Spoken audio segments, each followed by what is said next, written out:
10টা টাকা যে দিনাটার থেকে নি মালটা নয় আরো বেশি হয়। 10টা টাকা যে কামাই না করো তাহলে কি মোর ব্যবসাটা চলবে? বলে না না তুমি 100 টাকা নাও। বলে আরে ভাই তুই বুঝিস না, এই যে ব্যবসাটা করবেন মাইকে মিছে কথা কয়, এই যে টুপিকে মাথাতেছে মিছে কথাটাও 10 টাকায় কামাই। যেই টুপির কথা কইছে আর মানুষকে কি দামাদামি করা চলে? হাজারো লোক টুপি ধোয়াই দিছে, বেচারা 110 টাকা দিয়ে নিছে, নিয়ে বাজার করবেন আর কোথায় শিখালে আপনি কত? বলে 110 টাকা কেজি। বলে 100 টাকা হলে না 2 কেজি দেবো। বলে না দেওয়া যাবে না। বলে না দিলে আমি না না যাওয়া ধরতে ফির ডাকাই 100 টাকা করে কেজি ধরে 2 কেজি দিছে। ফির ওই যে যায় 110 টাকা দিয়ে নিচ্ছে, উয়ের সাথে যে এই 2 কেজি নয় গেল ভেটেছে। কিরে দিনটা থেকে দুইজন খালি হাতে আসলো, এই আপনি কি করে নেব? বলে কি আমি নিলে বাপের দোকান কত করে নেব? বলে কেমন তো 100 টাকা আমি কেজি নেব। কি কস? তাহলে বুড়ি দিচ্ছে কোথাও টুপি মাথা দিয়ে মোটে 110 টাকা নেন। ওই লোক না আসিয়া এর বাজারের গাড়ায় একা কি ব্যাপার? তোমরা তখন মিশে কথা না পার 5 ওয়াক্ত বলে নামাজ পড়ে? বলে না মিশে কথা তো পাও না। মুই যা কম একদম সলিড কথা। বলে কি কথা? বলে জানিস না অমুক দিলেন তোমরা 100 টাকা, তার মধ্যে 110 টাকা নিলেন, টুপি ধোয়াই দিলেন, টুপি মাথা দিয়ে বলে আসেন মিশে কথা কমান নন। আর তোমরা এটা কেমন মিথ্যে কথা কমাচ্ছেন? যখন এবার রাগ হয়েছে লোকটা, ইয়ের বাপরে আরো বেশি রাগ হয়েছে। গেল তুই মুখে এলে রাগ দেখাস, এটা টুপি, এটা হলো আমার সানবো, এটা টুপি যে আসলে এটা আমার ব্যবসা করার টুপি, যেটা দিয়ে নামাজ পড়ো ওকে পকেট থেকে বের করে দেখাইছে। তাহলে এইটা মাথা দিয়ে নামাজ পড়ো, আর এই যে উপরেটা আছে যেটা দেখবেন এইটা মাথা দিয়ে ব্যবসা করো। পাগলা ইয়ের বাপের ওই ব্যবসা করা টুপির কথা শোনেন না। মানে আসল কাজ যে কর্মটার মধ্যে হবে সেই কর্মটা বোঝার জন্য শোনার জন্য চেষ্টা করবেন। তাই আপনারা ধৈর্য ধরে শোনেন। আর একটি গান গিয়ে আমি বসে যাচ্ছি এখন আমার মামার।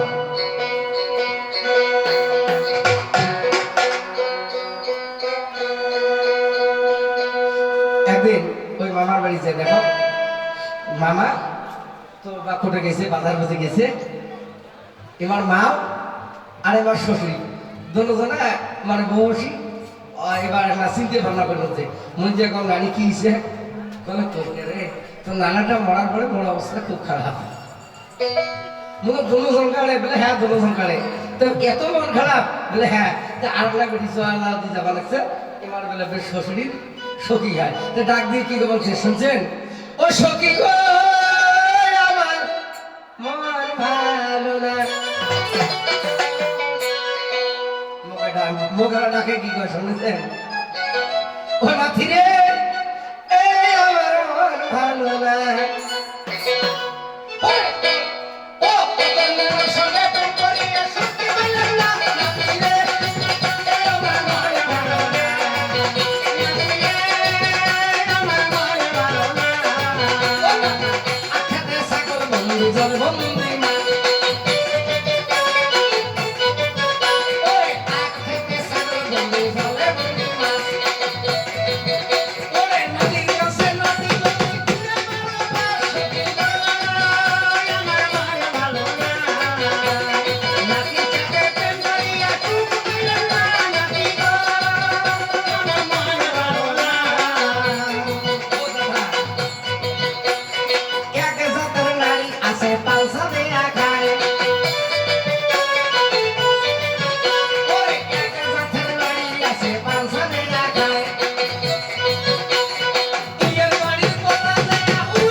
যদি আর কোনো কথা কইস তাহলে বুঝবো তো আরো ঠিক তোমরা চিন্তা করে না আজকে সারা রাত দিকের পাশে আসো এবার কোন দিন জন্ম নিচ্ছে সেও স্টেডিয়াসকে পায় দেন তোমরা একটু ধৈর্য ধরে থাকো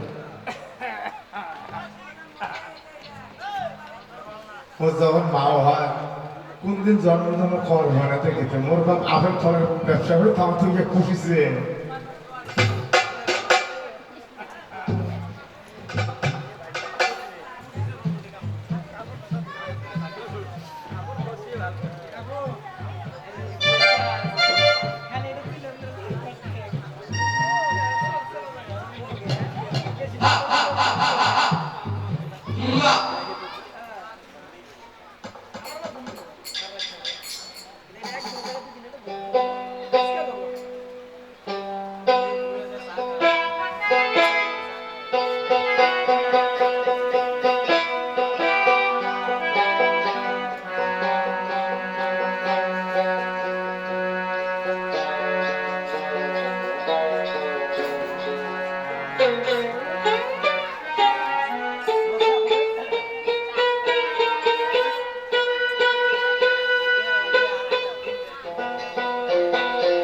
বস্তা কোথায়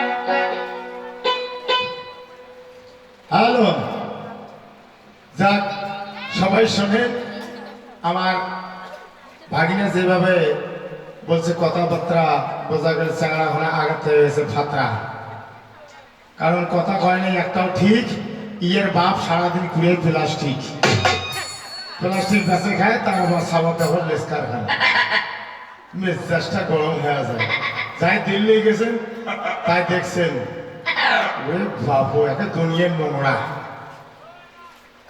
তোর বাপ পাতাইছে মোর সাথে সংগ্রা মোর বাপ তোর সাথে সংগ্রাম পাতাইছে তোর বাপটা আছে নোংরা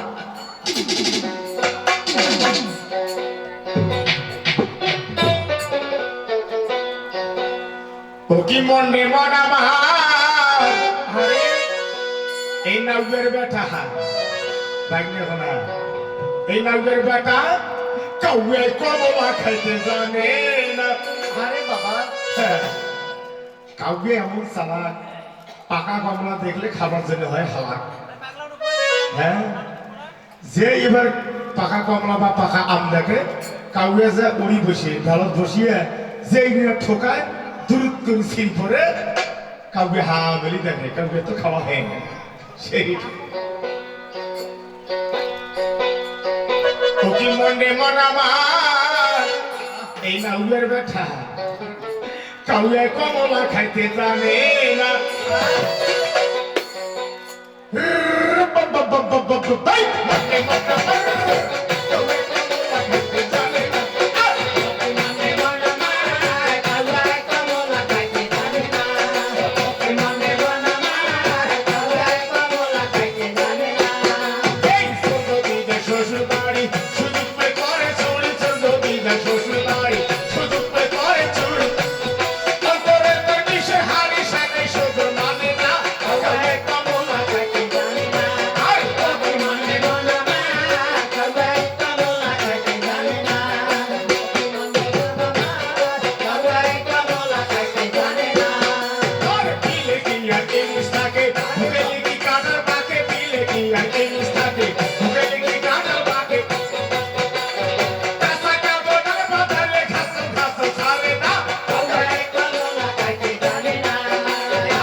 যাই হোক, এইভাবে চাবান গান দুই একটা শুনবেন, রঙের কথাও আছে, পালাও চলবে।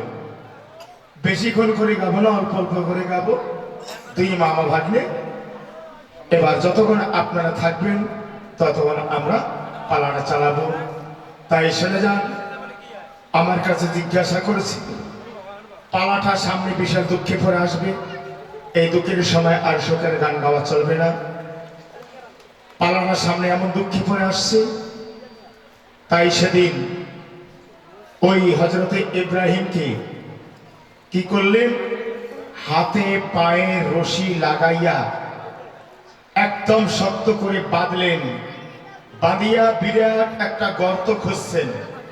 ওই গর্তের মধ্যে এবার নমরুদ বাদশাহ তার সেনাপতি, মন্ত্রী, উজির, নাজির সমস্ত সৈন্যদেরকে বলছেন, এই যাও, বন জঙ্গলে চলে যাও, গাছ কেটে এনে ওই গাছের গোলগুলো এবার ওই গর্তের মধ্যে দাও, দিয়ে তেল, ঘি, মশলা যা লাগে দিয়া আগুন ধরা দাও। আগুন জ্বালে দিয়ে ওই গর্তটার মধ্যে ওই কাঠ খড়িগুলা যখন আগুনে পুড়ে একদম গনগনা হয়ে যাবে, সোনার মতন হয়ে যাবে, ওই আগুনের কুণ্ডের মধ্যে ইব্রাহিমকে ফেলে দিও। দেখি ইব্রাহিমের আল্লাহ তাকে বাঁচাইতে পারে কি পারে না। আমি জানি যদি ইব্রাহিম ওই অগ্নিকুণ্ড থেকে বাঁচে, আমি জানি তার আল্লাহ আছে। আর যদি ইব্রাহিম মারা যায়, আমি জানি তার আল্লাহ নাই, কায়ও নাই। আমি সর্বা আমি এবার সবার আল্লাহ, আমি সবারই খোদা। ইব্রাহিমের অপরাধটা কি ছিল? ইব্রাহিম বারবার নমরুদ বাদশাকে বলেছিলেন, হে বাদশাহ নমরুদ, তুমি কখনো নিজে খোদা বলে দাবি করো না, নিজে আল্লাহ বলে দাবি করো না। তোমাকে, আমাকে, চন্দ্র, সূর্য, সারা বিশ্ব ব্রহ্মাণ্ড, গাছপালা, তরুলতা, মানুষ, গরু, পশু, পাখি, পোকা মাকড়, মাটি যে সৃষ্টি করেছেন, সবার সৃষ্টির স্রষ্টা হলো আমার মহান আল্লাহ। একবার তুই আল্লাহর নাম স্মরণ কর, একবার তুই আল্লাহকে মান, একবার তুই আল্লাহকে স্মরণ করে আমার কলেমা পড়, লা ইলাহা ইল্লাল্লাহ ইব্রাহিম খলিলুল্লাহ। একবার তুই কলেমা পড়, ইব্রাহিম রাসূলুল্লাহ, একবার তুই পড়, তাহলে দেখবি তোকে এবার আমার আল্লাহ বেহেশতের মধ্যে রাখবে, জান্নাতের মধ্যে রাখবে, অনেক সুখে শান্তিতে থাকতে পারবি। এই কথা শোনা মাত্র নমরুদ বাদশাহ কি করলেন, এই তোর আল্লাহ কোথায় থাকে বল, তোর আল্লাহ কোথায় থাকে? তখন বলছে, হে বাদশাহ নমরুদ, আমার আল্লাহ কোথায় থাকে জানোস? আমার আল্লাহ আসমানে, জমিনে, সারা প্রত্যেকটা জীবের ভিতরে, মানুষ, গরু থেকে প্রত্যেকটা জীবের ভিতরে মধ্যে আমার সৃষ্টিকর্তা মহান আল্লাহ বিরাজমান করতেছে। এই তোর আল্লাহ যদি আসমানে থাকে, এই দেখ, এই মুহূর্তে তোর আল্লাহকে আমি মেরে ফেলেছি। এই কথা কয়া বাদশাহ নমরুদ কি করলেন জানেন? একটা রথ সাজালেন, রথ সাজাইয়া চারপাশে চারটা শগুন বাঁধে দিলেন, শগুন দিয়া উপরে একটা মহিষের মাংস টেঙে দিলেন, দিয়া শগুন চারটা বাঁধে দিয়া ওই রথের মধ্যে বসলেন নমরুদ বাদশাহ। বসিয়া শগুনকে বলছেন, এই ওঠ, আসমানে দিয়ে ওঠ, আমি আজকে ইব্রাহিমের আল্লাহকে, ইব্রাহিমের খোদাকে তীর দিয়া নিক্ষেপ করে এবার শেষ করে ফেলবো। দেখছেন মানুষের কি কাজ, বেঈমান কাফেরদের কি কাজ, আল্লাহ বলে মারি ফেলায়। এই কথা কয়া যেই শগুন চালান করে দিচ্ছে, শগুন প্রথম আসমান, দ্বিতীয় আসমান, তৃতীয় আসমান যাই উঠলেন, আর উঠতে পারে না। ওই তৃতীয় আসমান থেকে নমরুদ বাদশাহ